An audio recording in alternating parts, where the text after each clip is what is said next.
Okay, so good afternoon to everyone and welcome to our second brown bag session for the Financing the Future Innovation Challenge in partnership with PhilDev. Of course, they are also here, so acknowledging their presence. Hi to Kevin, Sam, Bella is here. Good afternoon to all of you. So for our innovators, welcome and thank you for making it today in spite of the holidays. So I'm Leah Reyes once again. I am your host for today and a co-convener at the Financial Inclusion Lab. So we had our first brown bag session last time wherein we discussed the status of financial inclusion in the Philippines. Okay. So our discourse topic for this afternoon is social innovation and co-creation with the academe, government, and community. Okay, so our objective for this brown bag session is to explore the interplay of financial inclusion, SDGs, and poverty alleviation. We'll also discuss opportunities and constraints in co-innovation between academe, government, and private sector in financial inclusion, including the dynamic of center-periphery collaboration across universities. Okay, so I would like to welcome our esteemed guests and speakers, Professor Peter C. is here, and Mr. Rob Nebrida. Good afternoon. I'll make more introductions later. Okay, so I'll start off with two stories. So last time I shared with you the at-risk youth persona. So now I'm going to share the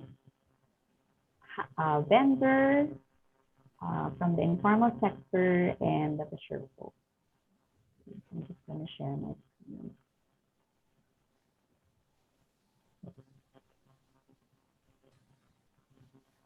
Okay. So you can see it, right? Okay. So good afternoon once again. So I'll tell you about this handicraft vendor. Her name is Miss Jocelyn. Okay, so she has been bringing her products to Quiapo, the Quiapo handicraft store, for over 30 years already. She resides in Batangas City, and she commutes all the way from Batangas every 2 or 3 weeks, depending on some factors. So such as, first, if she has enough products to sell. So depends also if she has enough capital to produce the volume that is needed to be able to bring her products to the handicraft store in Quiapo.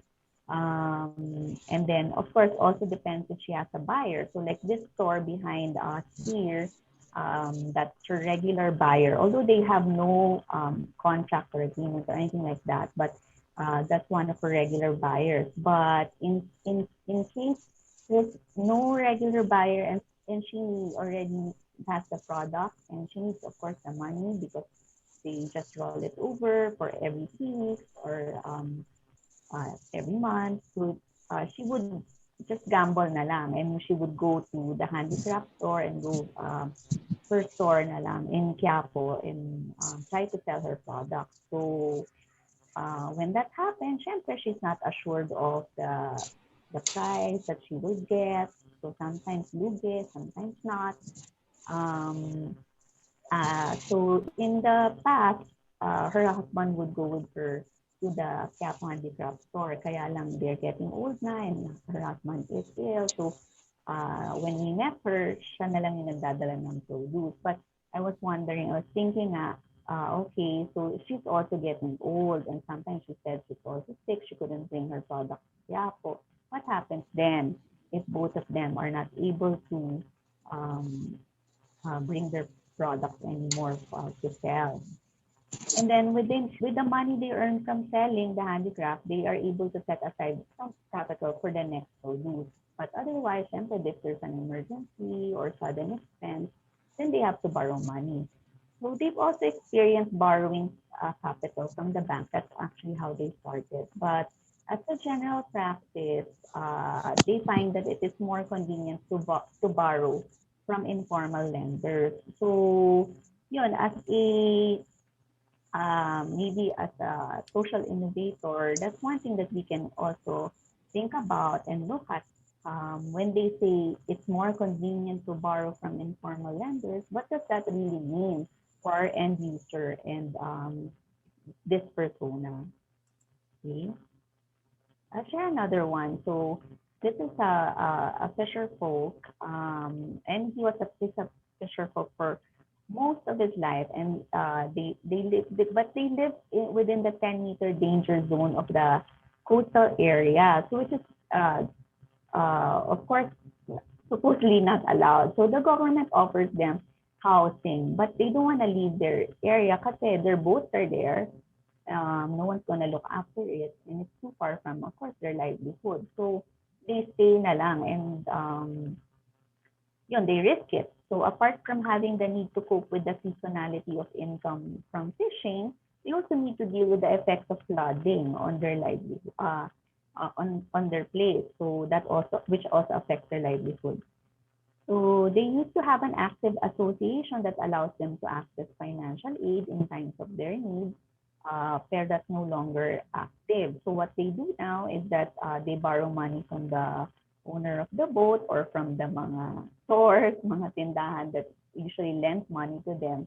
And pag sinwerte, they're able to catch produce and are able to sell it at a good price, nakakabayad sila. But if not, then whatever they earn, they just use it to pay for their debt. So in spite of livelihood programs available to them, and they said madami naman, the LGU provides various alternative livelihoods for them, they still do not pursue it because they feel it is not for them and they would not succeed doing those alternative livelihood programs. So again, when they say that, so as a social innovator, you have to think also, when they say that they cannot pursue an alternative livelihood program, what do they really mean? So we have to go deeper.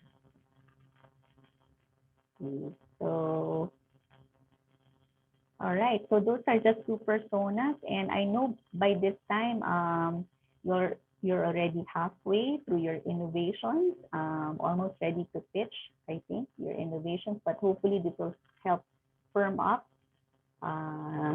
your problem focus. Okay, so our innovators who are here. Okay, so now I'm gonna call on our first speaker. So, but okay, just to let you know, for our program today, okay, so we'll have two speakers, but in between we'll have Q&A. Okay, so unlike last time wherein we did open forum at the end, this time we'll have Q&A right after each speaker. Okay, so that's fresh pa sa mind niyo yung questions niyo. And then at the end, we'll have another Q&A for our panelists. So we will end at 4:30.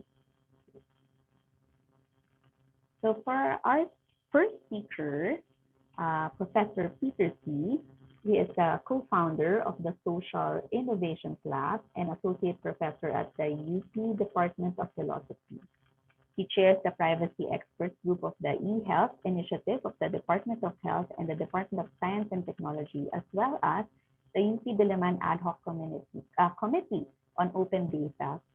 Professor C is the convener and co-organizer of TRIS, Theory of Inventive Problem Solving, so TRIS pala, certification training workshop at the university. So he has been a program director at the Philippine Genome Center and also a director at the Diliman Interactive Learning Center. There's Professor C. Good afternoon. Executive Officer at the International Association of Bioethics. Also a research fellow. So he will be discussing the academe community innovation as his topic for this afternoon. Welcome, Professor Peter. Yep. Shall we? Yes, you can start.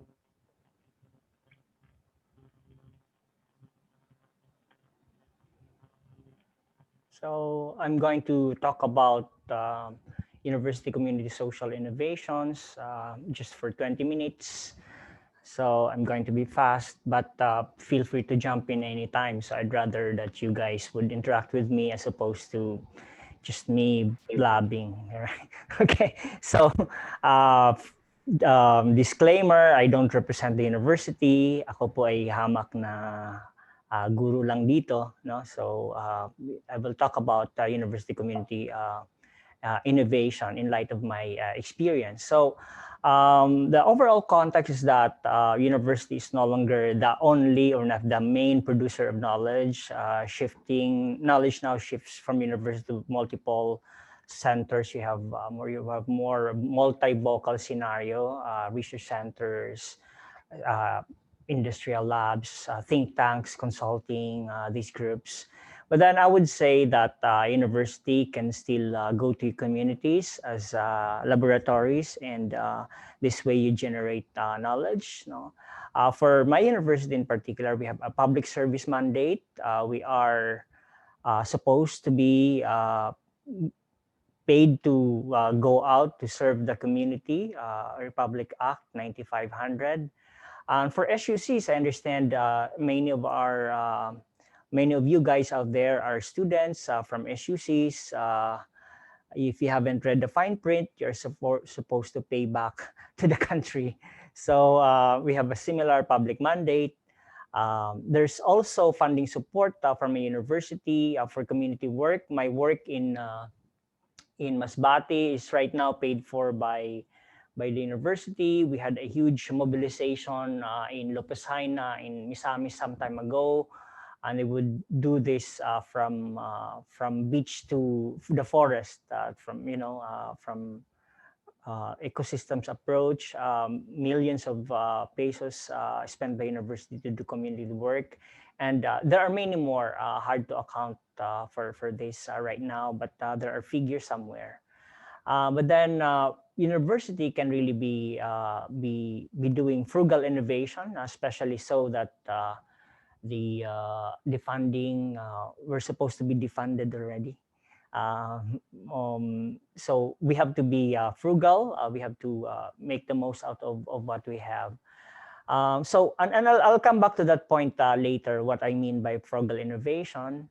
But innovations in general, the world is divided between those who think that innovation, for it to be really called innovation in a true sense, has to be disruptive.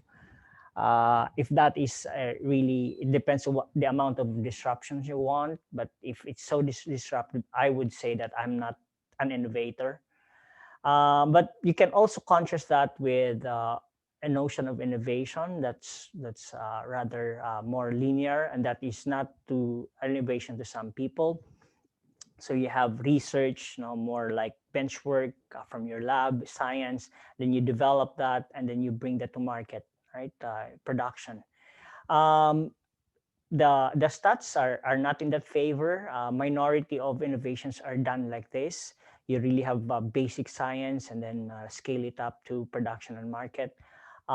The innovations, what things people would regard as innovations in the market, are far more messy, right? So if you're not used to mess, you're in the wrong place. University initiated frugal innovation. As I said, this is something that we can we can focus on. You guys are. I understand there are startups in the audience. You don't have money. I don't know if you are. You have an endowment from your parents, but most startups are really just you know they have a vow of poverty, at least at the start, thinking that they can really create a dent in the market. And so this one is so much more sustainable. It is just so highfalutin when I put it this way. This is an Oxford slide I just grabbed. No, this is also frugal innovation because I don't want to be redoing the slide and call it my own. I just grab it, so that's frugal in that sense. I'm not spending any money, any time. Just to, what I do is just explain this.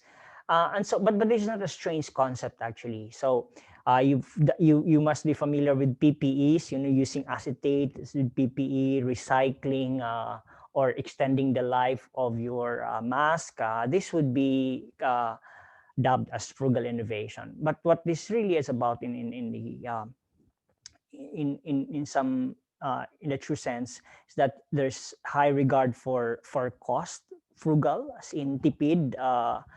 For those of you in Ilocos, Pampanga, mga Kapampangan, Ilocano, this is in our alley. We want to be really be cost effective.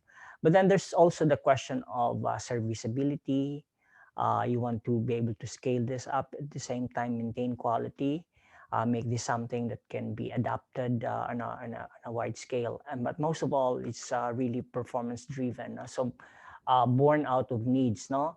And there are already tools out there. If this is not something, if this is new to you, please look this up. I don't have time to elaborate on this, but there are already tools out there. The theory of inventive problem solving is there for you to be able to carry out frugal innovations, no? So um, to hell with money. I mean, money is important. I have done startup myself. I did bootstrap. When you do rounds, when you do pitches with your angel investors and so on, some guys with fat wallet. You'll be lucky, of course, if you'll get funding. And I'm not against funding per se, but if you really believe in your idea, you always have friends, fools, and family, right? To fund you. But then frugal innovations is even if your parents would disown you, you can still carry out your startup or your innovation. Now you can still pursue it. Now, so much of this so-called innovation has to do really with problem definition, and especially so when you do community innovation. So, what would count as a problem? So, for instance, if you look at poverty, there's no simple definition there. It could be about income, but this is also uh, conflated by a lot of factors, and I will show you later on when we talk about some of the SDG indicators, no, what the targets. Um, we're of course familiar with this, right? So anyone, if I'm speaking alien, please just chat away your questions. I hope to be rather interactive. As I said, I don't want to be just blabbing away. So problem definition is a community exercise. If you want to define the problems for the community, good luck. If you're able to solve their problems, when you parachute to a community, they will probably just tell you cock and bull stories, and we see this happening to many researchers, thinking that they know better than the people out there. They go in, I will solve problems for you, and the community will just look at you like a Martian. Uh, so it's important to define problems with the community, and I cannot stress that enough. No, so there's a process to it. No, you cannot predefine it. I understand you guys, many of you would be interested in financial inclusion. You may have to ask the question whether financial inclusion is an end in itself or it's simply a means to an end. And also you might want to look at the proper context, because it is part of the problem definition the exercise. You will have to look at the scenery, the mess we're in. If you don't see it as a mess, if you see it like a paradise, the very context definition is something that you have to go through yourself. No, so very straightforward, like top of the head idea or top of the head issue for me is really banking for small business. Especially for startups, you don't have capital. There's so much capital out there. Now, 2019, the capital, world capital is around 400 trillion, right? And the stock market would be about 1/4 that, no? But none of that will go to you or to go to anytime soon, right? So, but you need to have a way of paying your suppliers, a way of transacting business, receiving money, and small business banking for small business is is a game changer, at least already for some for many of us. I mean, you can consider yourself a small business, right? Startups. But then if you look at the local scene, there's minimum, but it doesn't have to be like that. No, if you, for instance, I'm looking at the United States, of course, right now, it's possible for you to have zero maintaining balance, zero transaction cost, if you simply register as a business. Now, there's cost to it, but that's one-time sunk cost. And then you have your employer identification number from the IRS, you're set, all right? But in the Philippines, good luck. Okay, so you need all sorts um, of um, of requirements rather to be able to really have to carry this out. No, now there is interaction effect. You identify one problem and you find out that it's not a monolith. It's not a singular problem. So if you look at, for instance, this one, and I'm not going to discuss each one of them. I said I only have 20 minutes. Time check, 11 minutes already. So if you look at poverty, uh, it's not as if it's a singular problem. It interacts with education. So those who are more educated tend to be non-poor. Those who have terrible access to drinking water.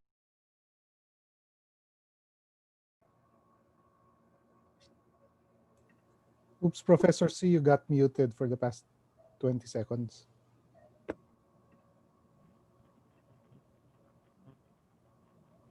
Wow. Yeah, just 20 seconds. We Tech- just missed the 20. Technological marvel. Wait, let We me. can hear you now. Okay, good. Someone muted me. Okay. Okay. Apparently, they wanted me to stop already. In any case, can you hear me now? Yes, yes. Yes. Yeah. Okay. Great. Did you hear something about me saying that there's interaction effect? Yes, we Yeah. Okay. Yes. Maybe on the point now. Back As I up a said, little, back up a little. yeah. So Okay. there is interaction between one problem with another. Poverty and education. So you want to solve poverty, you may also have to, you may necessarily have to address education component. Clean water, if you're drinking from this, from your, water store, you should be considered poor, right? Energy and so on. So these things are really interacting, not just a single problem. Alert me, Leg, if I have questions, all right? Kung wala naman, okay lang din. No?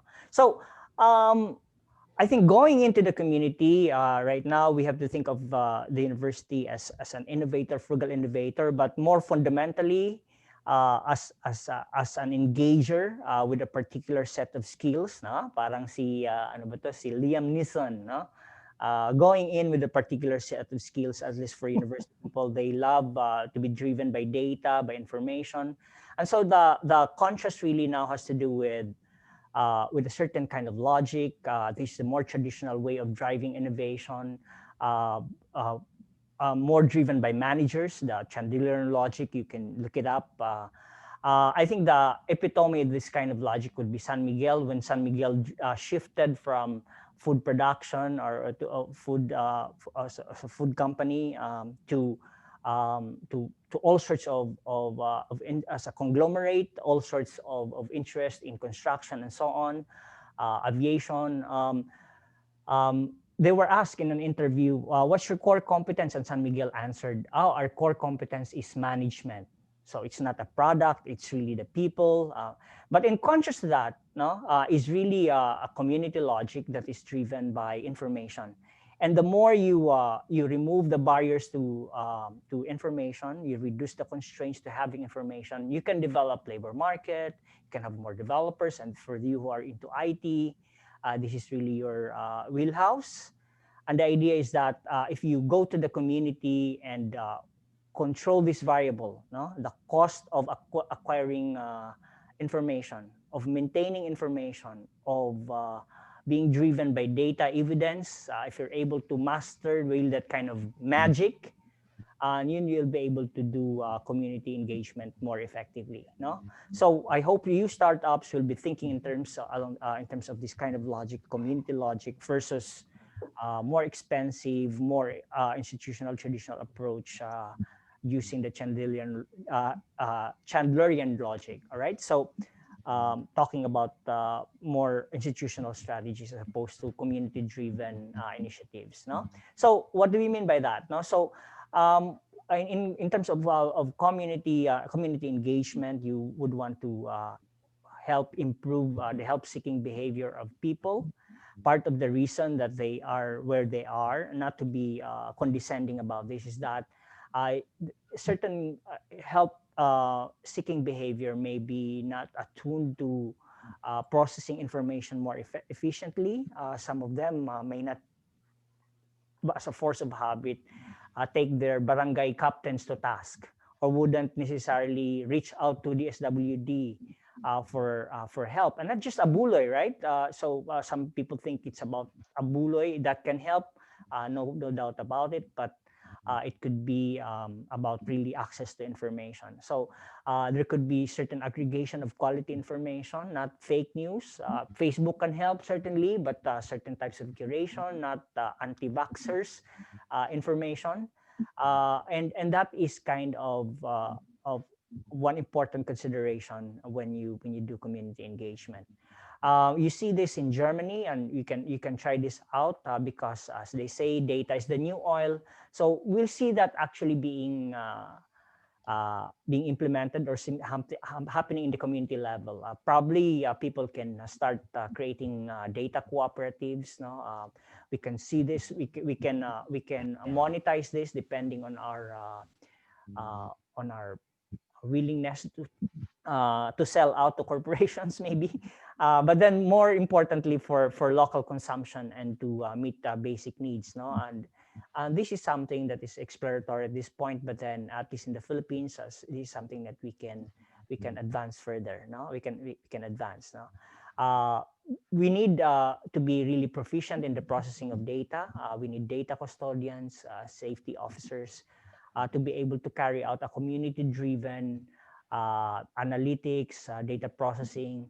And I don't mean to be high-strung here. Obviously, when you go to the community, you don't talk about data custodian, you talk about manang manong, you don't talk about the value of data as if it were a statistical thing, no, or a financial thing. At least not initially, until you really talk to people about their problems. Remember the problem definition slide I brought up earlier. Now, I will just bring this up and just pick up the full reading. I already have that in my slide. The footnote. This is more bourgeois kind of community organizing. I like the 12 steps to community solutions because it sounds like so. Um, sounds like Alcoholic Anonymous. No, you try to heal each other. And there are 12 steps, no, to sobriety. If you've been a drunkard, this is your equivalent in community organizing. So I will just highlight the ones in orange that are already highlighted. But then whatever we do in the community, you have to have an exit plan.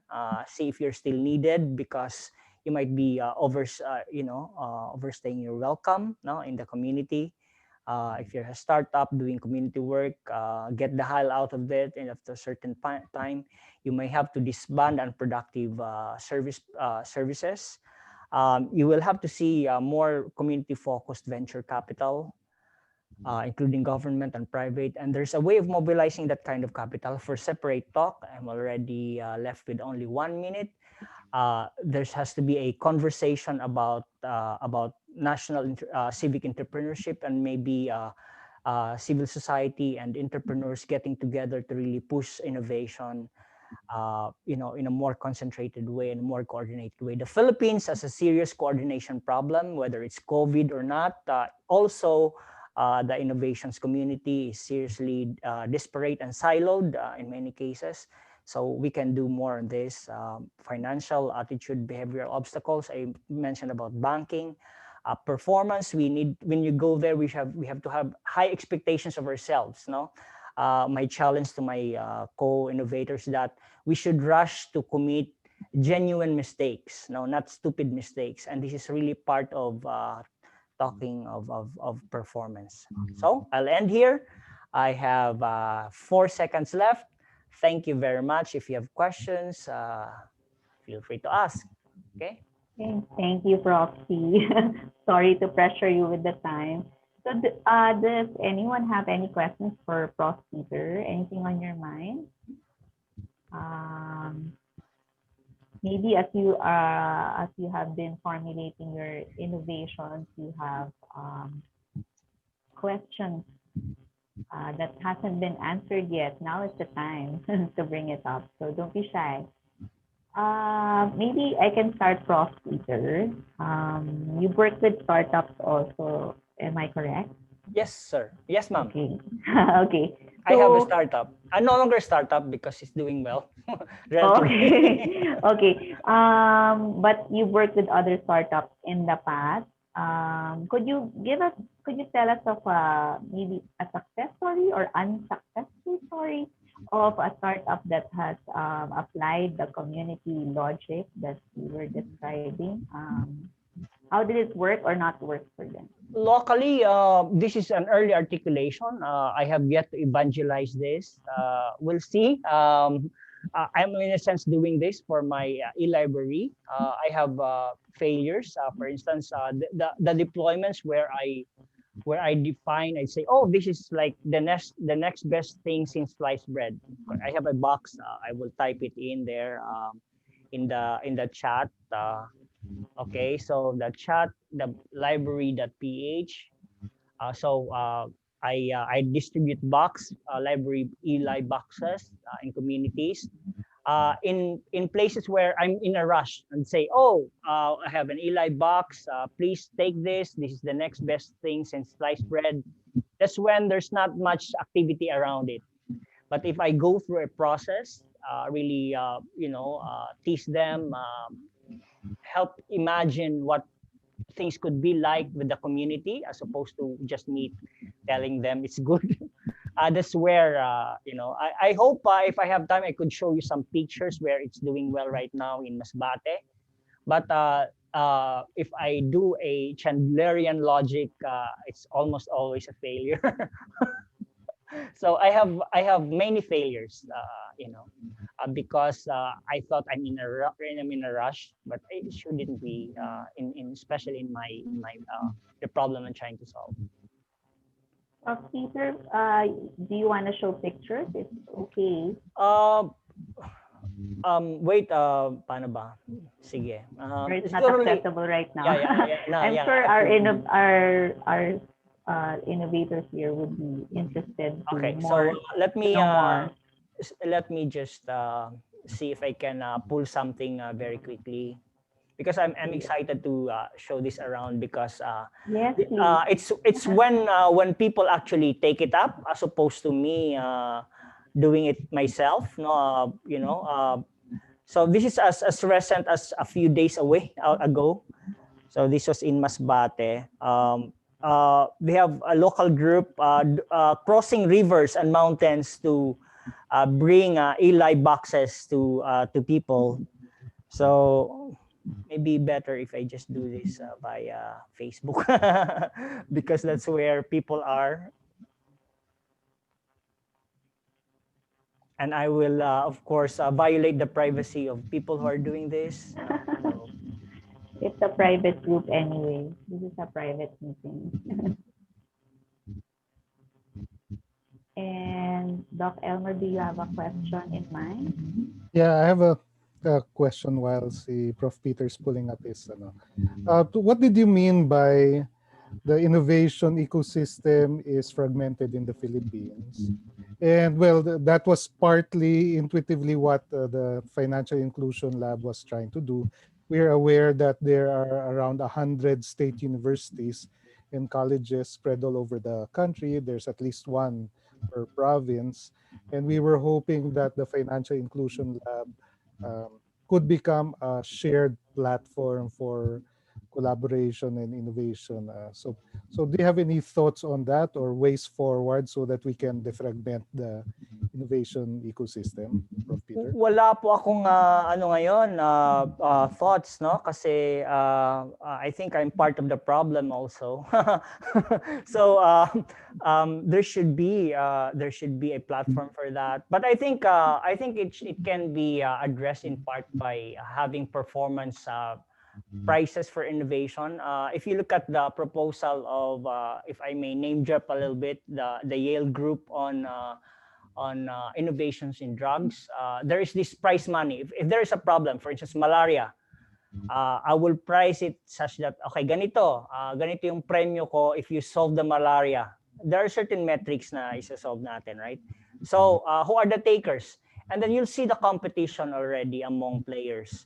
And I think that is a good way of unifying the community via constructive innovation like that, no? So but there has to be a confluence of money, of goodwill, and other things, no? It cannot just be one. Yeah, so I think yan. So ito po sila, kung may mga pangalan, wag nyo nang i-search. So may ano tayo, non-disclosure agreement tayo. So they did orientation in churches. They would cross rivers, no, to bring this little box, no. So natutuwa naman ako. This is in Masbate, and I'm not even there. So I think that's the best. That's really the best. When it's really driven by people. I think this is probably self-critique also. I think we overstate our role, no, sa academe, because we write papers and we get cited. In UP, if you publish, you get 55,000 pesos. So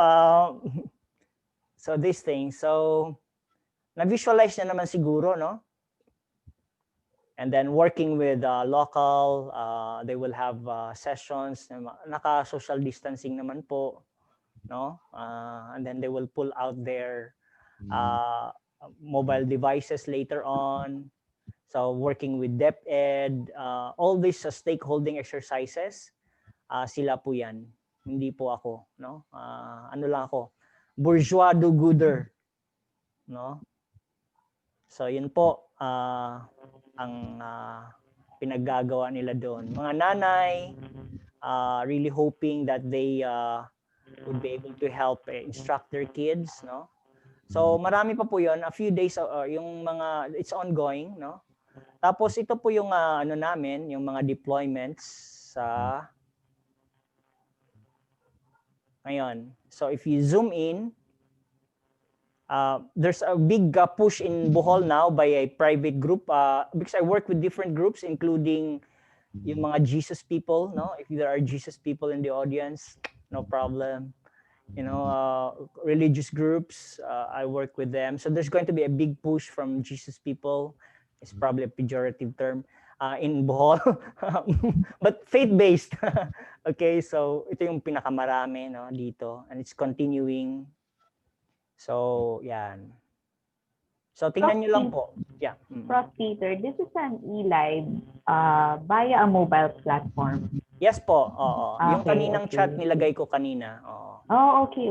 Sorry, I missed that. Okay, thank you very much for sharing that, Prof.Peter. So, if there are no questions yet, you can still ask it via our chat box or in our open forum at the end. Okay, so I'm gonna call on now Mr. Rob Nebrida. Okay, so Sir Rob is currently doing business and development consulting, particularly on program project development and management.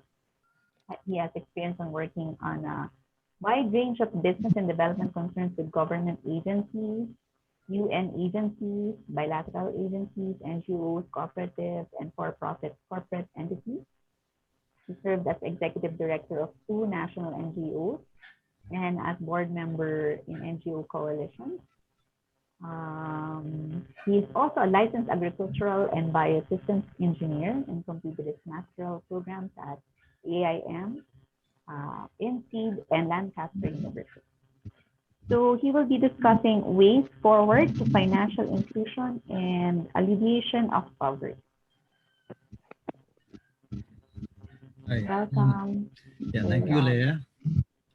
When I was invited by Doc Elmer, sabi niya, can you be a panelist in one of our lab sessions? I told him, ano kayong magandang topic? Because I've been in development work for quite some time. And he mentioned about financial inclusion. And sabi ko, probably I can share some thoughts on financial inclusion and in relation to poverty reduction. And I'm glad that the Professor Peter talked about, community engagement. I like his 12 steps to community engagement because over the years that I've been into development work, kung minsan, there are agencies, people, organizations wanting to help, but at the end of the day, they created more problems for the community. So that those 12 steps are good. I think it should be learned by everybody wanting to do some good work for the communities. All right, so I'd like to share with you my thoughts on financial inclusion and poverty reduction. Medyo ano to, parang random thoughts siya eh. But I know Doc Elmer has been wanting to develop, a network of labs all over the country and wanting to entice schools to join this trend of social innovation labs. And I guess even our alma mater, AIM, is now into the fray by creating the Impact Leadership Lab. Yes, sir. All Sir, right. would you like to make it a slideshow? All right. Yeah. Okay. Some statistics, no. According to the Duterte administration statistics on poverty, now we have only 7.7 million. So medyo malaki yung accomplishments nila, no?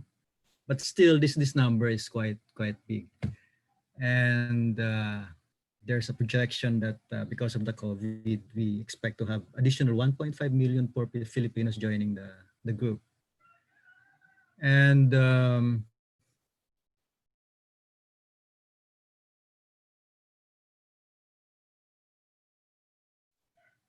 program of the government. So that's 22% of the poor people. So even if you're successful with 4.3, we still have quite a number of poor Filipinos out there. But anyway, that's a good start. 4.2 million families involuntary facing involuntary hunger according to SWS. So that's quite a number. And in the region, meaning in the ASEAN region, we have the lowest savings rate. Mukhang mga Pilipino mas mahilig gumastos compared to other nationalities. Remittances, that's quite a lot, 212 billion, but that's a data for as of September 2019. So expect a drastic reduction of remittances because of the pandemic. There's also, I came across this data that only 2 out of 10 households pala ay may savings account. So that's quite low. And probably because there are not much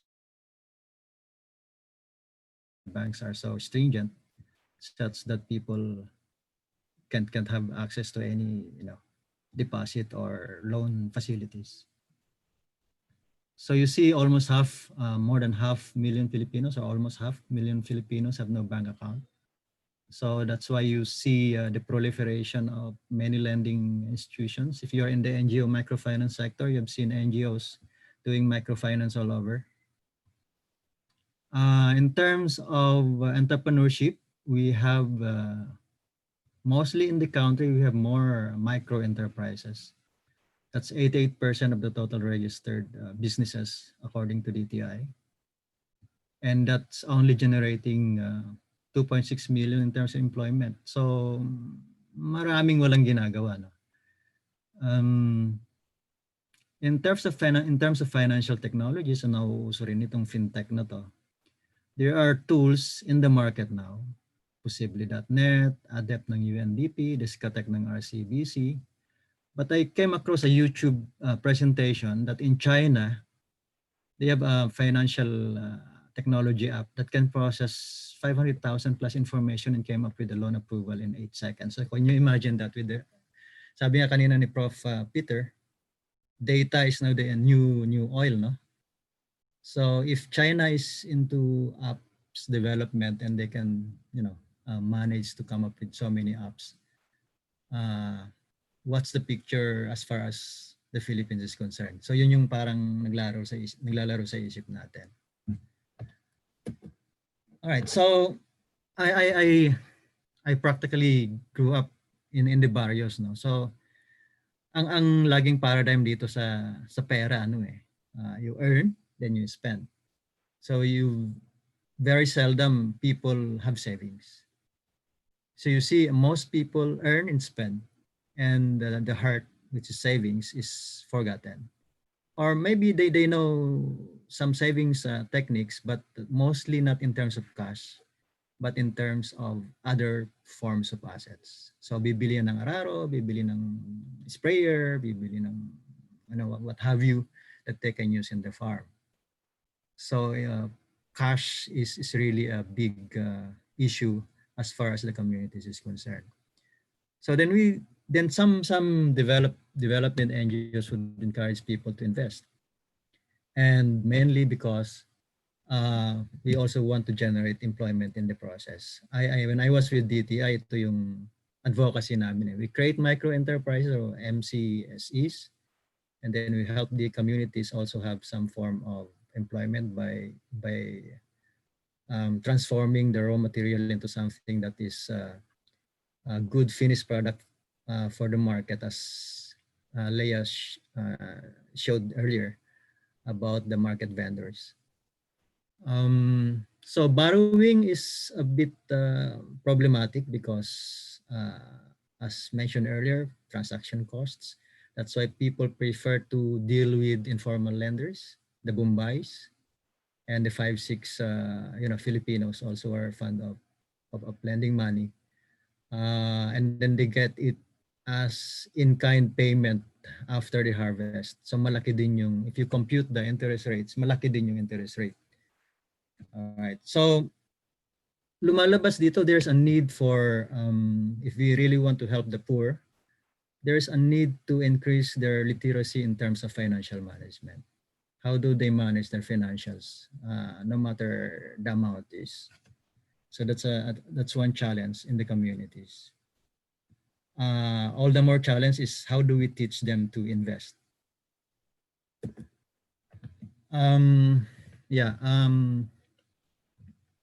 Especially now during the pandemic, practically livelihoods are disrupted.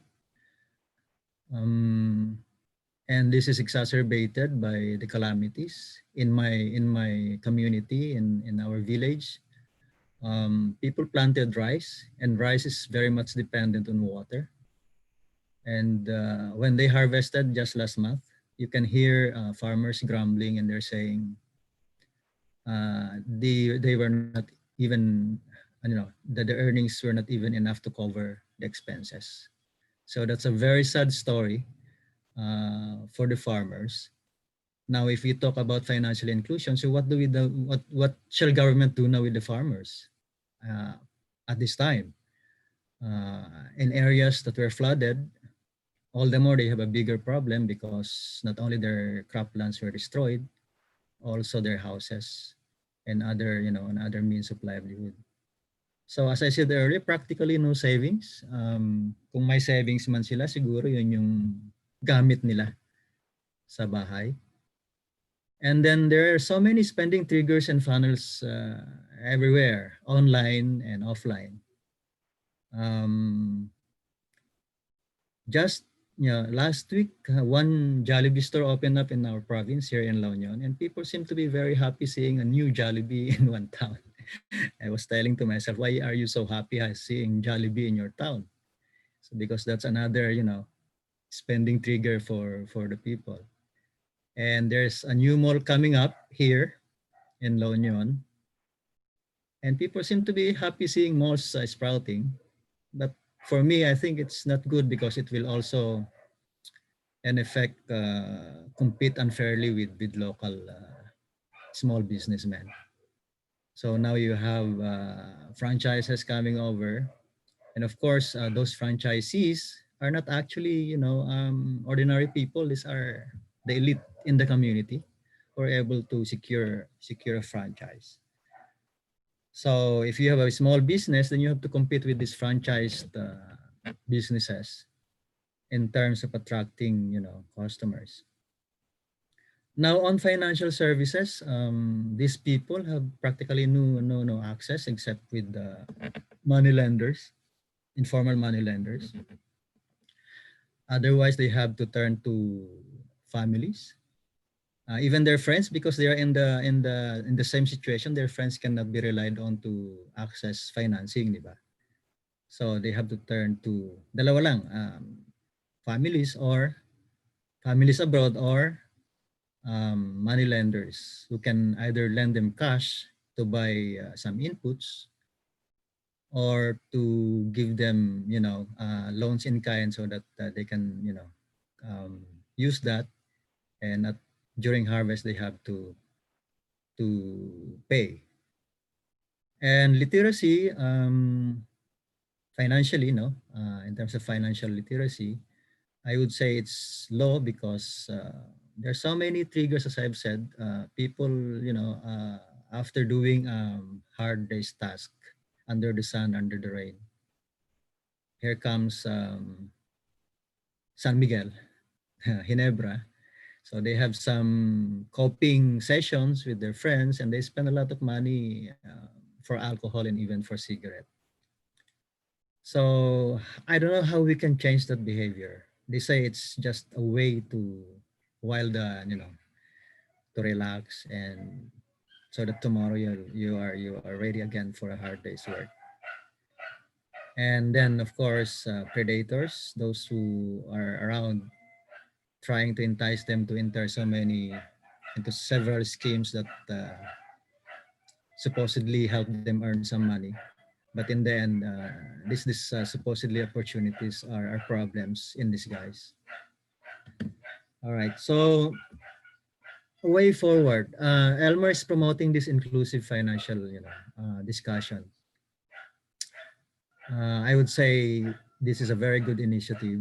And aside from being inclusive, we would like to see an equitable financial ecosystem. I've worked with cooperatives for several years.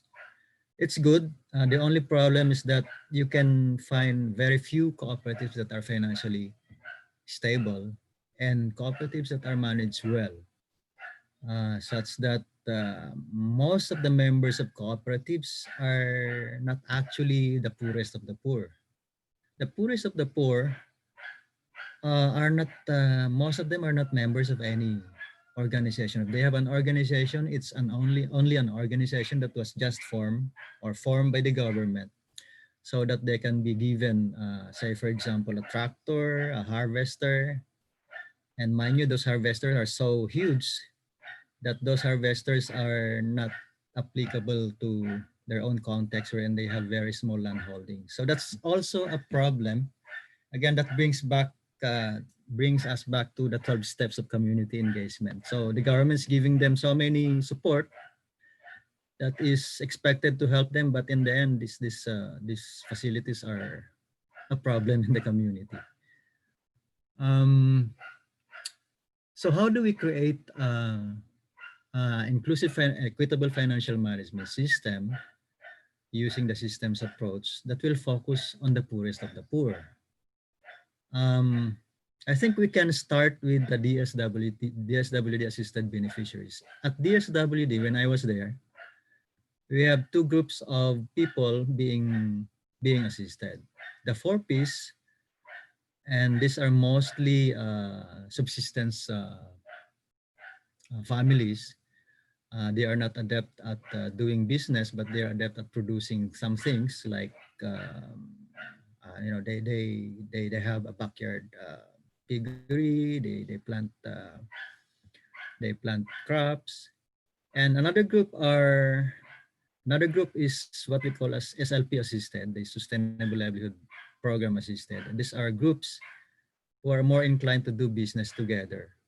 But then again, the SLP require people to form groups. Uh, Sabi nga nung isang kaibigan natin, Filipinos are good in terms of groups for social activities but not in terms of doing business. So pag business ka, mas kanya-kanya yung Pilipino eh. But in terms of social activities, we like to form groups for that purpose. And so over the years that I've been working with agencies doing livelihood programs, I would say, in all honesty, that there are very few successes. Even in the NGO sector where I spent most of my professional life, introducing livelihood projects is also difficult. Now with the advent of technology, particularly the internet, probably our innovators now can change the paradigm, can change the system such that we can have a more effective way of helping the poor without the need of actually physically organizing them or physically going, as if you're a development worker, you go house to house. Now, if you have an app that can organize people towards a certain productive, activity, then probably it can revolutionize the development work in the communities. Um, I think the penetration rate for mobile phones is quite high in the country, and in terms of social media access, mataas din. So probably we can make good use of those things to reach out to the poorest of the poor Filipinos, so we can change the poverty landscape in the country that has been problematic over the years. And while doing that, while focusing on the needs of the poor households, probably we can work still with the government, academe for sure, NGOs and the other organizations wanting to do work, community work to end poverty. Um, so in this scenario, what could be the best role of the academe? Um, when I and Doc Elmer was talking to a local school here, local college, after so many, words said, it goes down to to what's in it for the university, what's in it for the school to do this, especially now that they have financial, problems because of the pandemic. So how do we entice the academic managers, the school managers to do innovation, to explore, infant ideas for their own schools? So how do we do that? Because the brain power of the academy is so good, then probably they can focus on product development and innovation, and they can be very good in setting up co-learning platforms um, that will cross-cut instruction, research, and extension functions of the university. um, Question. So what's in it for the school? Anong revenue model, di ba? Because when you talk to a university president, sabi, may funding ba yan? Yun agad yung tinatanong, may funding ba yan? So, yun, that's the challenge when you try to engage the schools or the universities. Probably, again, if you engage public universities, we have quite a number of state universities, di ba? From Batanes down to Tawi-Tawi, may mga state universities, state colleges. I don't know. I'm a product of a state university. And I think ang pag-asa doon, because most of the professors are now about to retire. So we don't expect them to be go-go in terms of innovation. I think the key there is to talk to the younger professors and engage the students particularly those who are about to do their thesis. I'm not sure kung marami pang estudyante ngayon ang kailangan mag-thesis, but during our time, we were required to to do thesis, actual project, so that we can graduate. So we can probably tap the student population to do innovation together with the younger generation of professors or instructors. And eventually, we can make pilots with them until such time that management can really, is convinced to do deeper into setting up innovation lab, for example. So parang anong gagawin natin? Parang pilot muna with one professor, one student, or two students. In each university, we try to seed the farm and try to show some success so that we can encourage the management, school management, to venture formally into the setting up of innovation laboratories. Mayroon silang tinatawag ng mga R&D departments. Pero yung funding dito, ano lang dependent din ito sa outside funding. And if you are familiar with how some universities work, sometimes research projects are causes of miscommunication, disagreements among professors. So those challenges, and there goes your innovation lab, your research, once the team doing the research project are not working properly. So there are challenges in working with whatever group you want to work with, even among NGOs. Very few NGOs now are into actual community work because wala nang funding eh. There's such a thing as donor fatigue. So most of the NGOs you see now around in the communities are microfinance NGOs and NGOs that are into social enterprises. If you are the type of NGO that is only into community organizing, very few na yon, and if ever you do that, be careful because you might be red tagged. Be careful or you might be red tagged. So yun, even NGOs are very few now doing actual work on the ground. But microfinance NGOs are successful, at least in building their assets. I know some NGOs whose assets have increased because of their lending schemes. Question is, kumusta na kaya yung mga pinautang nila? Umunlad ba talaga? O umunlad lang yung NGO? We have a professor at AIM before. Wala na siya doon. Sabi niya, sino yumaman? Yung tinutulungan niyo o yung microfinance NGO ninyo? And that's a legitimate question because sometimes microfinance make people more dependent on lending schemes without giving much thought on savings and investments.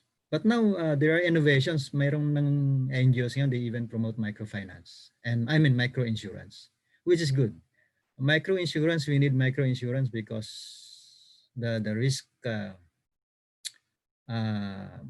is being faced by farmers, for example, is so huge. No, when there's a El Nino, there's a problem. La Nina, problem.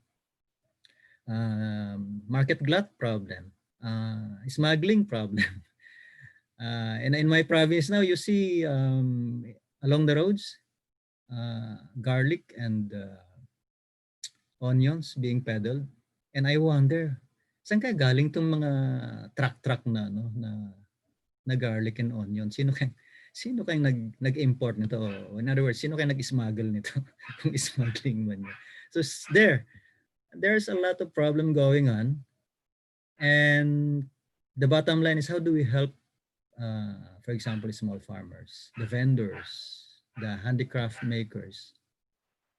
And more importantly, how do we make those businesses more inclusive such that the producers, the small farmer, the non-entrepreneurial people can benefit from from a social enterprise perspective. All right. So I think that's my last slide. So I end with a question. So if you want to work with schools, colleges, and universities, set up an innovation lab, what's in it for them? If we cannot answer right away what's in it for them, is it possible to work uh, with individual professors and eventually create kumbaga, a pool of professors who are interested in developing platforms? And then on the other hand, how do we engage the other players in the development arena, the NGOs, and even the funding organizations? Mind you, even the funding, the supposed funding organizations like UN agencies are now fund sourcing also. So we do not expect much funding now coming from the UN agencies because they are also in need of funding themselves.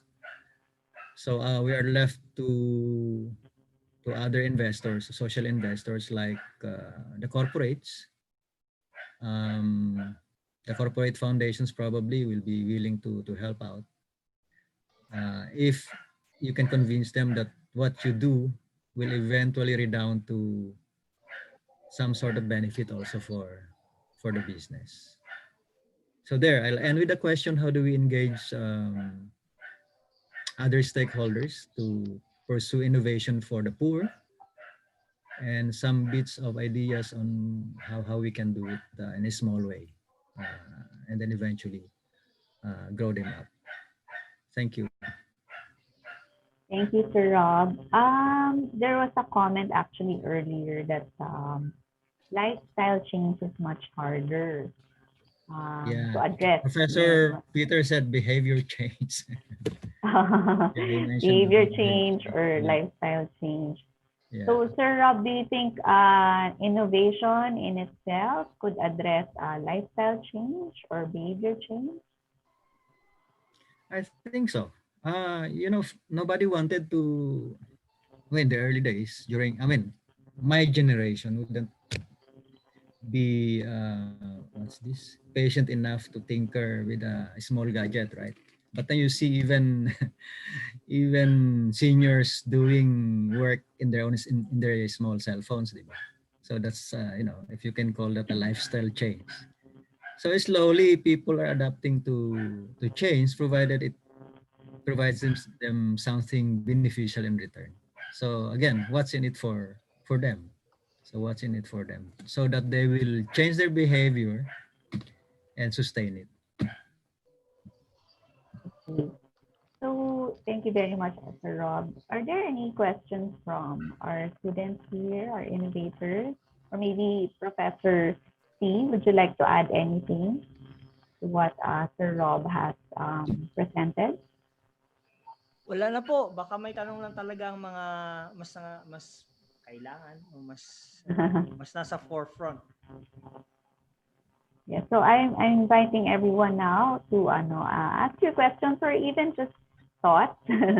May not be a question. You want to bring up anything for our panelists, now is the time.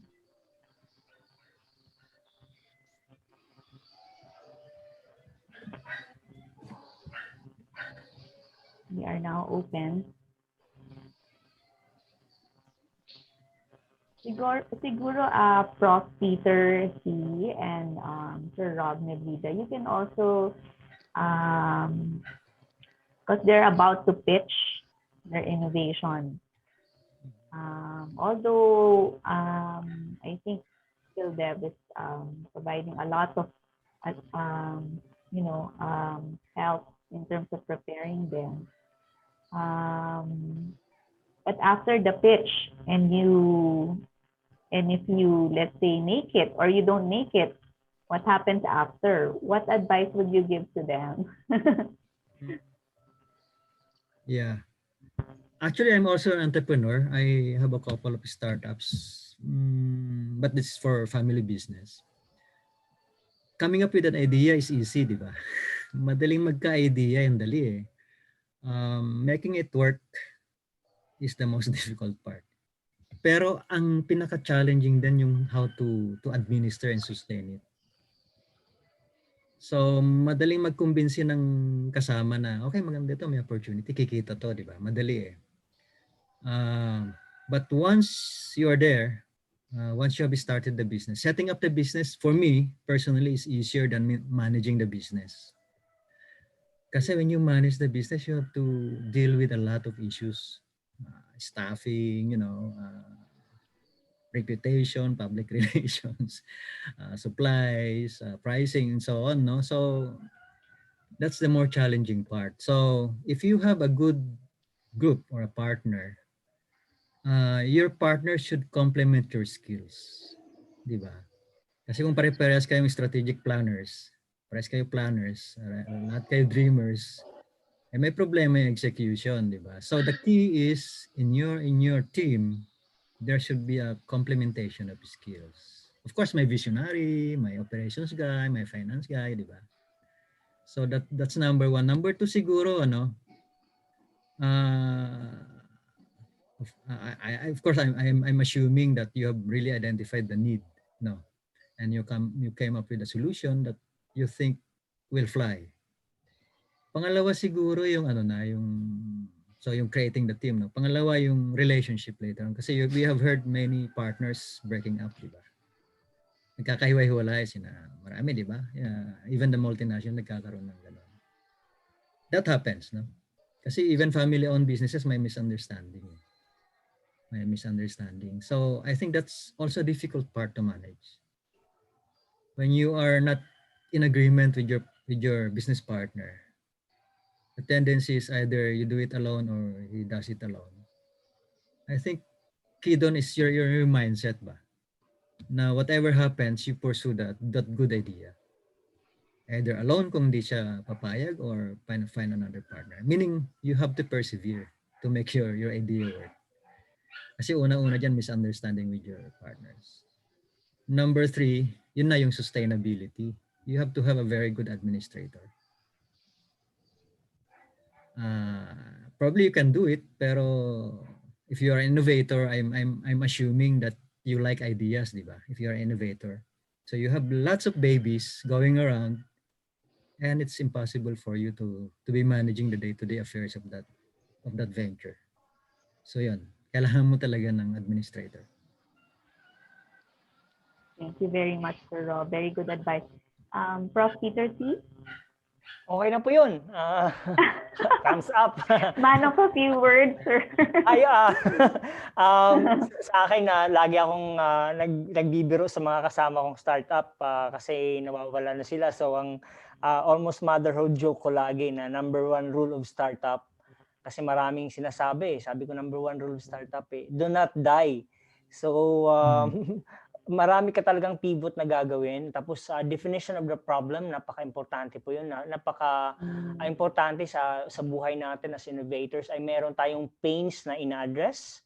Meron talaga tayong solution talaga tayo. Solutions provider, hindi problem mismo. Of course, marami tayong problem as in our own organizational life, but you just have to walk the talk. Kumbaga, kasi if you offer solutions, I suppose your very process of offering solutions to the community also would be the same process for your problems that your organization generates. If you cannot solve your own problems, I think wala kang karapatan to offer.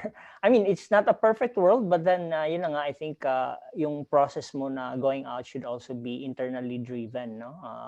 A lot of things we do in terms of process engineering, ginagawa namin sa amin mismo, no? So marami kaming mga neologism na wala naman sa business book, wala naman sa organization book, but it makes sense for our practice. So ganun din sa pagpunta natin sa community.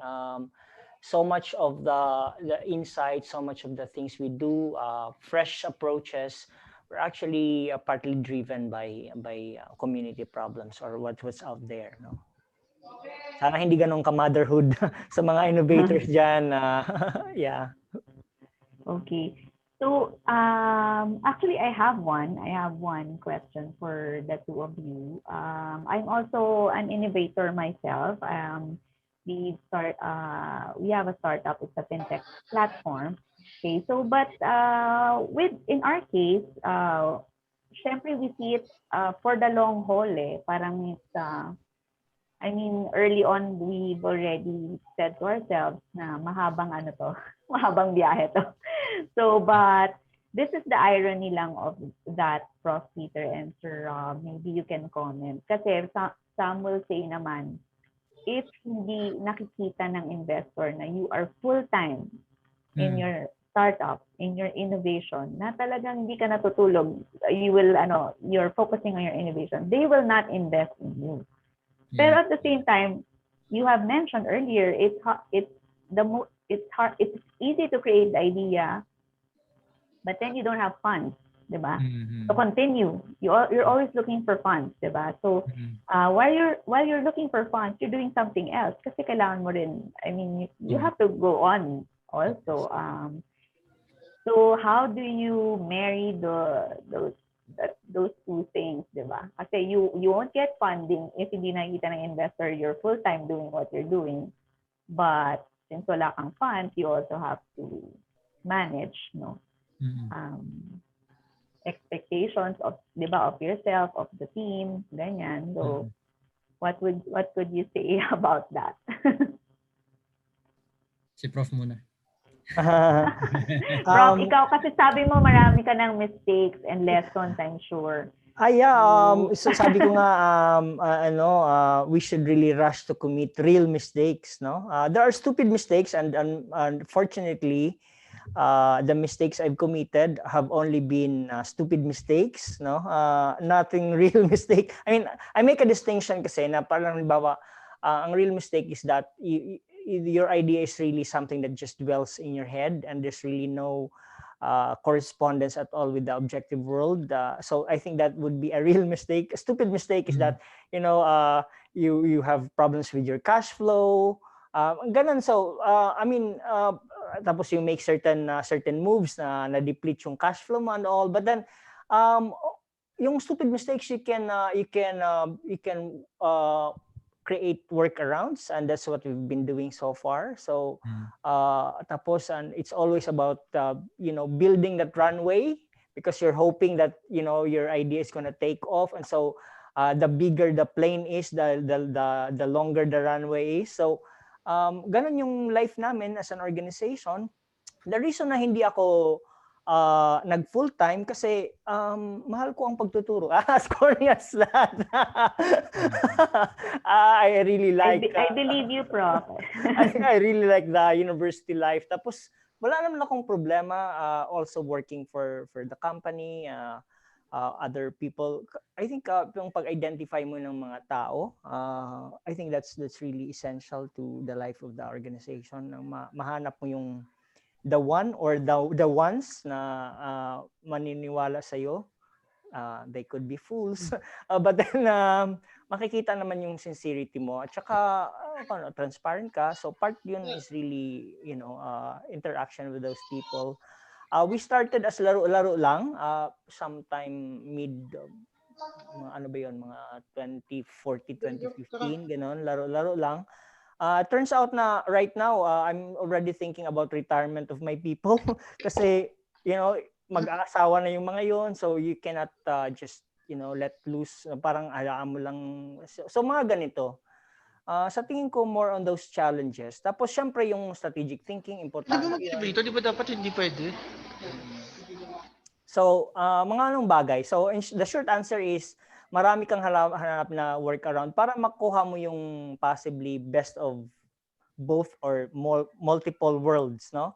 Yung pagtatrabaho mo sa kung ano man yung ibang passion. Kasi hindi talaga rin ako mapapako sa isa lang gagawin kasi parang nabubore ako, napabagalan. Halimbawa kung if you work on something tapos nababagalan ka dun sa mga kasama mo, alangan na pilitin mo yung mga yun. So, alangan naman mag-antay ka rin. So, medyo ayoko nung ganun. So, hindi ako po pwede sa isa lang kasi medyo mayabang to, medyo arrogante darating. Pero yun talaga yung feeling ko na sometimes I meet people who are so slow. Wala naman I have nothing against them. They're really good people, well-intentioned. Pero mabagal lang talaga sila, yung kanilang pace. So mabagal din naman ako in some other aspects, no? You can ask my wife.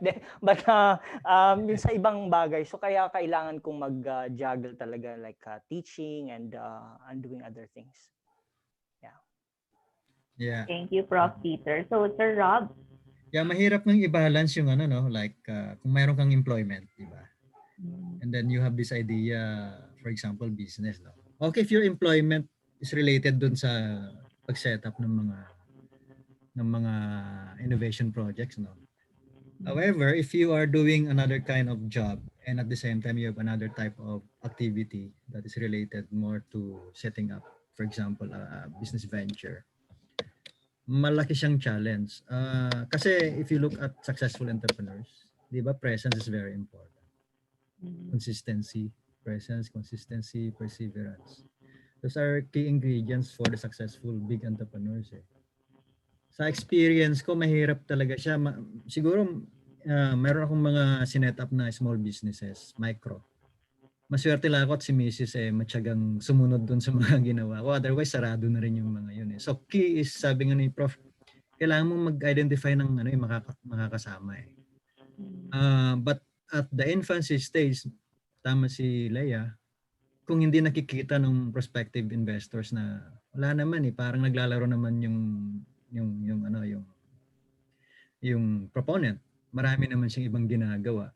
And this happens even for non-business type projects. For example, if you're managing an NGO, you submit a proposal. And then of course, the founder will look at the profile of management, diba? Who will be responsible for this project.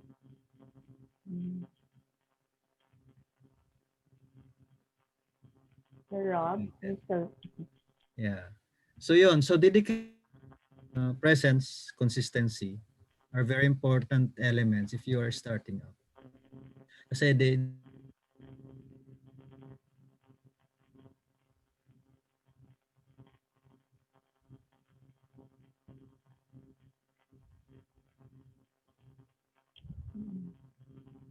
so kailangan mo yung sabi nga sa yung mga nag-golf, sabi nila follow through ba yun? Importante daw yung follow through. Pag pinalo mo, dapat may follow through. Hindi pwedeng walang follow through. So yun, follow through. Okay. Thank you, Sir Rob. Actually, we only have a few minutes left, but we'll go to two questions here. Any of you can answer. So one is from Gianna Chang. What is one thing investors always look for besides the revenue stream based on the business models innovators create? So are they only looking at the revenue stream? Hindi rin siguro kasi mayroong tinatawag sa if you have several portfolio, you are an investor. Mayroong tinatawag na ecosystem ng portfolio, di ba? So that reminds me of one professor before. Tanong niya sa amin sa klase. Sabi niya, bakit si Lucio Tan binili niya yung PAL inalulugi? Have you heard of that sa case room? Sabi namin, parang ang tanga naman ni Lucio Tan. Bakit binili niya yung PAL? Inalulugi. Yung pala, si Lucio Tan sees PAL as an good investment because it energizes, it complements the portfolio yung portfolio niya sa so yun. So tama, hindi lang yung cash flow, hindi lang yung revenue. Actually sabi nga ng iba, hindi naman revenue importante, cash flow. Yes. Mas importante ang cash flow kaysa revenue daw sabi ng ibang negosyante, mga kaibigan kong Sabi niya, when I was helping a group of doctors and investors set up a diagnostic laboratory somewhere in Baguio. And we were talking to this former president of a university. Sabi niya, Bob, kumusta yung ginawa mong feasibility study? Sabi ko, sir, halos break even lang Magkano cash involved? Sabi, magkano yung gross sales na projection? Di sinabi ko, pwede yan. Sabi niya, pwede yan. So he invested. So meaning, hindi lang nila tinitingnan yung net revenue. They will look at the cash flow also and its benefits to their portfolio of other ventures. So it's important to understand itong prospective investor, ano ba yung interest niya? Diba? Ano yung ginagawa niya ngayon? Kasi pwedeng pwedeng marami kasing values, di ba? Hindi lang financial ang value. So, yun. Thank you, Sir Rob. Prof.Peter, anything to add? Okay Or na I'll po. go to the okay. I'll go to the next question. So the next question from Lorenzo. Looking ahead and given our current situation, wherein there's limited in-person physical interactions and community immersions, how might we be able to better deploy or expect to deploy our innovations? And I think ito talaga yung top of mind question ngayon, di ba? You wanna do something, pero paano ka gagalaw? Also, should our beneficiaries face connectivity problems, how might we go about this? Would you like to answer, Prof.Peter? Okay, In our maybe current situation? yeah, fortunately siguro for us we have tried to make flexibility something that's built in into our system. Parang wala po halos nangyari sa amin nung ka-pandemic at lockdown. I would say disrupted yung mga personal lives namin, but yung organizational life hindi gaano. Mahirap lang talaga makipag-interact sa kliyente sa simula kasi hindi naman sila sanay sa online. But nag-pick up naman sometime mid sa pandemic, no? But yun na nga kasi ang vision ko talaga, I like visiting communities, but at the same time working in the company. So at saka at the same time nagtuturo. So para sa akin, nasasayahan ako yung sitwasyon na nasa beach ako at nagtatrabaho. Kasi hindi para sa akin, parang hindi siya mabigat. So, ayoko ng idea na bakasyon lang talaga. I like mixing things up. So, para sa akin, nagawa na namin siya. On hindsight, mukhang okay naman. Dahil nagawa namin siya organizationally. But dun sa interface sa mga, halimbawa, in-person training, hindi na namin nagagawa yan. Buti na lang, I think people are forced in a sense to really embrace the online training. So when we do training these days, syempre via Zoom. So isa sa mga, but it also became a source of revenue sa amin. Halimbawa, we cater to mga trust officers, giving them webinars, but at the same time also online exam.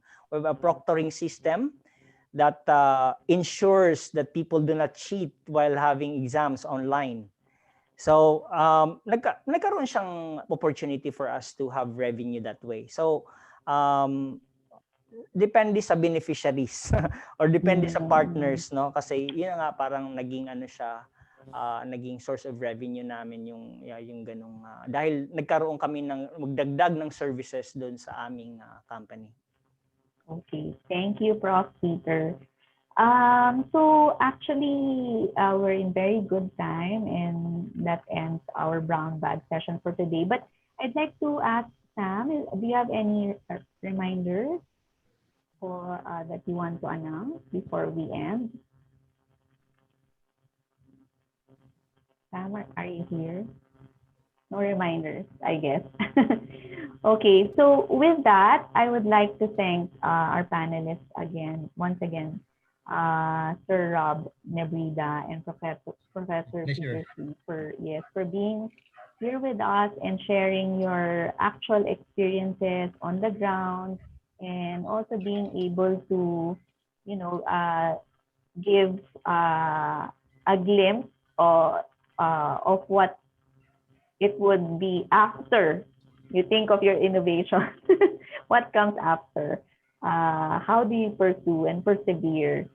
So I think that's one big takeaway that we have today. And I hope everyone has learned something. And I wish you all good luck on your upcoming pitches. So have a nice afternoon, everyone. And again, thank you to our panelists for joining us today. Thank you.